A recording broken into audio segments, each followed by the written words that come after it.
Hi, I hope everybody's doing okay. This is gonna be one of the faster videos. This is mostly meant to build upon the previous video, Slaves to Satan, Part 1. I wanted to build upon one of the final topics in the last video. If you watched the last one, towards the end, around I think the 16 or 17 mark, I touched on how these visions that Joseph Smith, the founder of the Mormon Church, or if you want to be formal, the Church of Jesus Christ of Latter-day Saints, there's either two possibilities for the explanation of his visions: when he prayed in the grove and when he claimed to see moroni. And I'm not going to go over the doctrines of the Mormon Church right now, because that's not what these video series are really about. It's more about tracing the evil to how things got how it is now. And while Joseph Smith is not a major, I guess you could say, player in this, I do want to explain what his visions actually was, because it relates to these ascended masters that I explained from the first video. Because a lot of things, I would say the majority of things that I'm going to get to once I get to the mid-1900s to now, is very connected to that. It's connected to the New Age movement. It's connected to these so-called extraterrestrials or aliens, but that's not what they are. But that's going to be coming very far down the road in these videos. So anyways, let's talk about Joseph Smith's visions. I don't think they were made up, or at least not completely made up, because some of the stuff just, it doesn't seem like something that somebody would make up if they were trying to be convincing. Because usually when people try to create a lie, they try to create one that sounds reasonable. But his stories were so far out.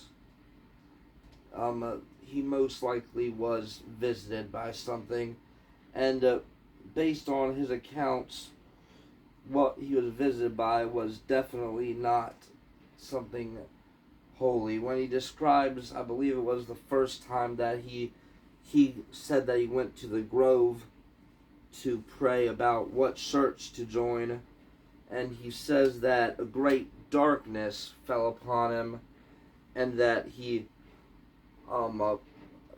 thought that he was gonna die, and eventually I do want to talk about some of my story on here, because right around here, several years ago, I saw something that from all my research, the only thing that it could have been was the Egyptian sun god Ra, or some manifestation of Horus. Why I saw something that terrible and evil, I don't know why, but I felt the same way. I was completely paralyzed. I couldn't breathe. I couldn't move. I thought I was gonna die at that second, and even though it kind of put me in a rut and I was kind of scared to do research at first, eventually that's what inspired me to learn all of this very rare knowledge that not many people really decide to take up as something to learn about. But maybe God let me see that, so it would inspire me to be the one to carry out this type of work. But anyways, he claimed to see Jesus Christ and God the Father come down. But other than thinking that he was going to die in the darkness, there's two things we have to look at. The first is this encounter sounds very similar to two things that people describe in the modern day, and they're both linked together because they're the same thing, with Lucifer using a new trick to repackage it. If that happened now, some people would be claiming that it was an ascended master, or people would claim that it was a so-called extraterrestrial visiting him. But they're both the same thing. There is no extraterrestrials on different planets. They're demons or a different breed of fallen angels, and I'll be having very, very, very long and extensive videos about that. If you stick with this long enough. And now let's go to his other story about Moroni. The vision of Moroni that he saw, which he claimed was a prophet. I believe I believe he said it was a claim that was around 400 AD, I think. The experience that he describes about that sounds pretty much very similar to an ascended master or some type of so-called UFO or extraterrestrial or alien experience. Now let's get a little bit more into what he was into. So something that you're going to see that really connects all these people, and that almost every single one has in common, is in some way, shape, or form, they're usually a Freemason. Rather, it's one of the spin-offs like the Eastern Star, Skull and Bones, the Golden Dawn, or any of the many, many, many other ones. They're usually all connected somehow. Rather than an honorary degree, like I was saying, how Helena Blavatsky was a 12th degree princess in the ancient primitive rite of Memphis Mithraism. Now it's a known fact that Joseph Smith was a Freemason. Now there's two conflicting accounts about what degree he was. The most logical is that he was a 3rd degree Freemason. Now, there is other writings that people have claimed to be his, where I've heard that he claimed the 32nd degree, but I think it was most likely 3rd. But the degree doesn't really matter. It matters that all these people that was involved in all this occult nonsense is always connected to a group or a fraternity that's somehow attached to this one and all the other ones, because they're all working together, just like the masters are working with them. And his dad was a Freemason, and his mom was an occultist.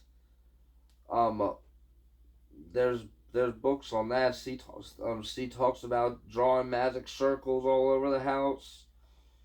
And now let's get into where Joseph Smith carried on this tradition, and we can say yes. First of all, the Mormons, the very, very small percent of Mormons, that's less than 10, or sometimes around 3%, they get to go to the temple, or the main temple in Utah, Salt Lake City, I believe.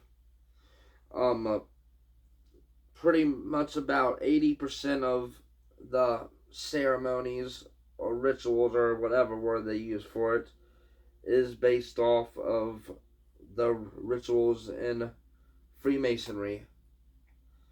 Um, Now let's get into some of the other stuff that Joseph Smith was into on his free time. Um, uh, Even though he claimed in the vision not to join any church because supposedly these whatever beings he talked to, and also he could not have talked to Jesus Christ and then God the Father right beside them because the Trinity is a false doctrine and they are the same being that just manifests in three different ways. Um, he, After this, he joined a Methodist church. And he got kicked out first because he got caught being a scryer. And for those of you that don't know what scrying is, it's the form of divination where you will use any type of like crystal ball to try to see the future, or glass, a mirror, anything like that. And the tablets that he claimed that he got from Moroni, he claims that he used a form of scrying to translate them as well, and our Lord would not give us tablets that we have to commit witchcraft, divination to translate. God would not make us sin. And also, he got charged in the court of law because he would. This was still a time in the 1800s where there's all these rumors about buried treasure, because it was after the age of piracy. So this was when there was still treasure to be discovered under the ground, way more than it is today, because you don't really hear about much anymore now. And he would um, go around maybe door to door, just meet people wherever, and claim that through divination, he was able to tell people where to excavate, to find the buried treasure, or he would go do it himself and promise all this money in return after he took their money. So he would do this and he wouldn't find anything, and he was eventually charged as a con man. Now let's get to the important part, because I want to remind everybody that God will forgive somebody for doing these things. Even though we should never get started to begin with, there is a way out through our Lord Jesus Christ and his mighty Ruach HaKodesh. So the big question is, did Joseph Smith die an occultist? And sadly, the answer seems to be yes. He started a riot with a printing press company, and while he was in jail, somebody smuggled him a gun because people started a riot at the jail that he was in because they were trying to break him out, basically. And while I was inside, one person he shot and killed, the other he injured badly, and then after that he tried to escape from the second floor of the jail and jumped down. And there's two different stories about his last words, and usually the last words you can't really go by, but in this case it's important because of the fraternity he belonged to. Now, if you ask the Mormons, they'll tell you that he said something like, "Oh Lord, my God," or something along the lines, something very simple like that. But there was eyewitness accounts that said, they said that he said, "Oh Lord my God, is there no help for the widow's son?" Which is a verbal code in masonry when you're in deep distress and need help.